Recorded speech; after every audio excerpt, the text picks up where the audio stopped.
আসসালামু আলাইকুম। আশা করি আমার সকল বন্ধুরা ভীষণ ভালো সুস্থ আছে। আলহামদুলিল্লাহ আমরা ভালো আছি। Hello guys, welcome back to our channel. প্রতিদিনের মতো নতুন একটা ভিডিওতে সবাইকে স্বাগত জানাই। আমার নিউজ সারাজ ব্লগে সবাইকে ওয়েলকাম জানিয়ে একটা সুন্দর ভিডিও নিয়ে তোমাদের সামনে চলে এলাম বন্ধুরা।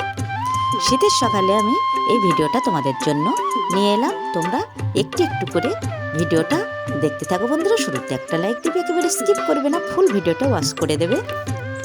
বেশ কয়েকদিন ধরে বন্ধুরা আমি ছোট ছোট মিনি ব্লগ দিচ্ছি। বড় ভিডিও তো একেবারেই দিতে পারছি না, কেননা একেবারে শীতের সময় একেবারে ছোট্টবেলা, এই জন্য আমি বড় ভিডিওগুলো 2-3 দিন বাদে বাদে দিচ্ছি।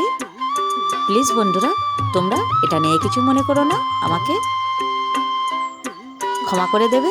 আর মিনি ব্লগগুলো একটু নজর দেবে বন্ধুরা।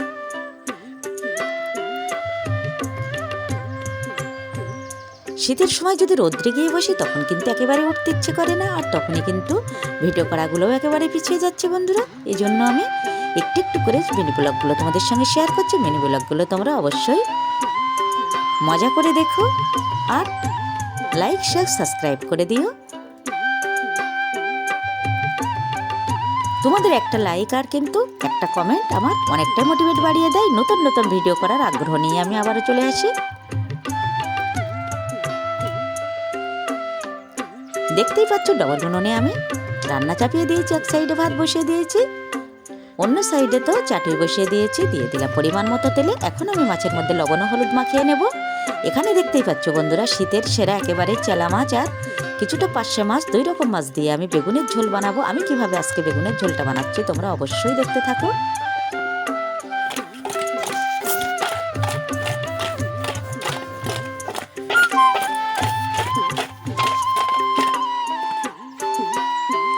ফুলকপি, বেগুন, মটরশুঁটি, কুমড়ো বড়ি এগুলো দিলে কিন্তু মাছের ঝোলটা একেবারেই জমে যায়। শীতের সময় খাবার মজাই আলাদা বন্ধুরা। যদিও একেবারে হাত পা যেন একটু গোটোসোটো হয়ে যাচ্ছে রান্নাবান্না বানাতে গিয়ে বা কাজকর্ম করতে গিয়ে, তবুও কিন্তু খাওয়ার মজাটা অবশ্যই খাইতে ভালো লাগে। একেবারে রৌদ্রে ছাদের রান্না করে ছাদের মধ্যে বসে কিন্তু আমরা রৌদ্রে পিঠে রোদ লাগিয়ে খেতে বসি, সেটার কিন্তু এত মজা। আর পান্তা ভাত যদি লঙ্কা, আলু ভাজা, ডিম ভাজা এগুলো নিয়ে তো ছাদের উপরে উঠে বসে খেতে বসে যায়। এই জন্য তো একেবারে ভিডিওর দিকে খেয়াল করতে পারছি না। তেলটা ফুল গরম হয়ে গেছে, এখন আমি মাছগুলো সাজিয়ে দিলাম। মাছটা তো এখন লাল লাল করে ভেজে নেব।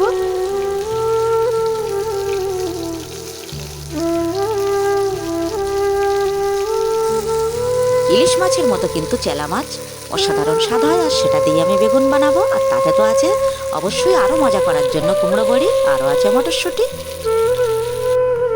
মাছ, কুমড়ো বড়ি সব কিছু আমার ভাজা হয়ে গেছে। এখন আমি কড়াই বসিয়ে দিলাম, দিয়ে দিলাম পরিমাণ মতো তেল, দিয়ে দেবো পেঁয়াজ কুচি।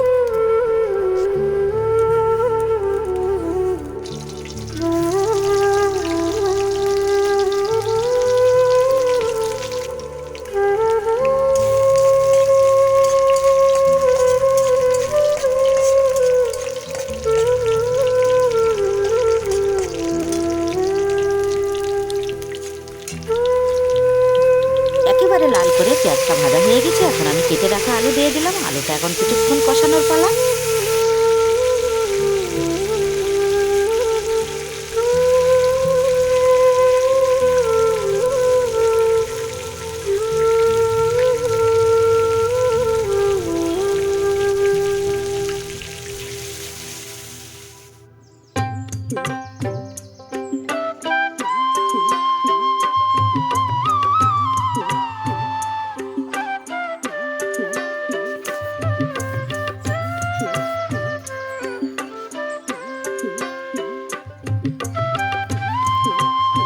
লবণ হলুদ দিয়ে আলুটা আমি কিছুক্ষণ কষিয়ে নিলাম। তারপরে আমি এখন ঝোলের পানি দিয়ে দিলাম। এখন দিয়ে দিচ্ছি আমি মটরশুঁটিগুলো। তারপর পরেই কিন্তু আমি বেগুনটা দিয়ে দেব। আলু মটরশুঁটির সঙ্গে ঝোলটা আমার একেবারেই ফুটে গেছে, তখনই কিন্তু আমি বেগুনগুলো দিয়ে দিলাম।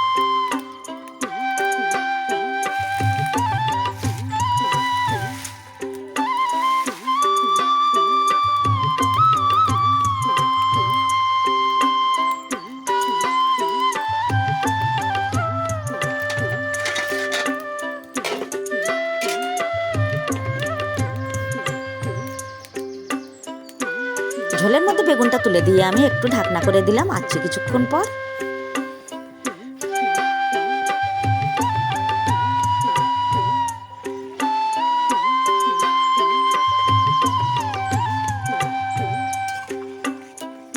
ঢাকনাটা খুলে আমি দেখে নিচ্ছি একেবারেই ঝোলটা প্রায় শুকিয়ে এসেছে। একটু নাড়িয়ে নেব, আলতো হাতে একটু নাড়িয়ে নেব।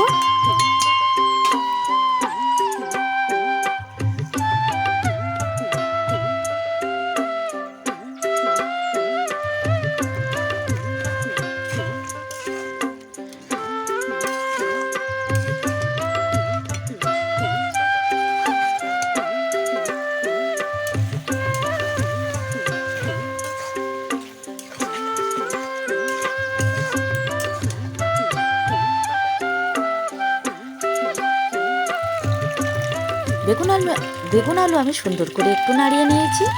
একেবারে দুটোতেই বেশ সেদ্ধ হয়ে গেছে। এখন আমি কিন্তু ঝোলের পানি দিয়ে দিলাম।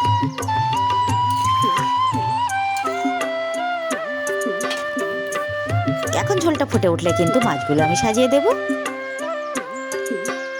সুন্দর ফ্লেভারের জন্য কিন্তু আমি কাঁচা লঙ্কাগুলো এখন কেটে দিচ্ছি ঝোলের মধ্যে।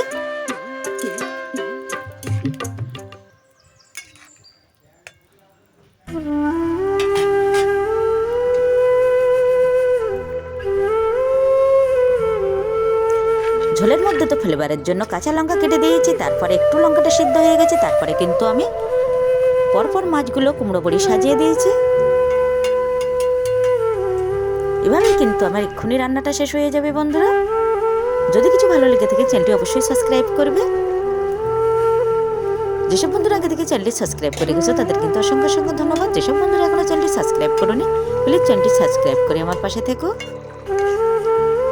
একেবারেই রান্না কিন্তু আমার শেষের পথে বন্ধুরা। আজকের মতো ভিডিওটা আমি এখানেই শেষ করছি। নেক্সট ভিডিওতে আবারও দেখা হচ্ছে। ততক্ষণে আমার সকল বন্ধুরা ভীষণ ভীষণ ভালো সুস্থ থেকো। বেগুন আলুর ঝোল চালা মাছ দিয়ে আমার রেডি। আল্লাহ হাফেজ।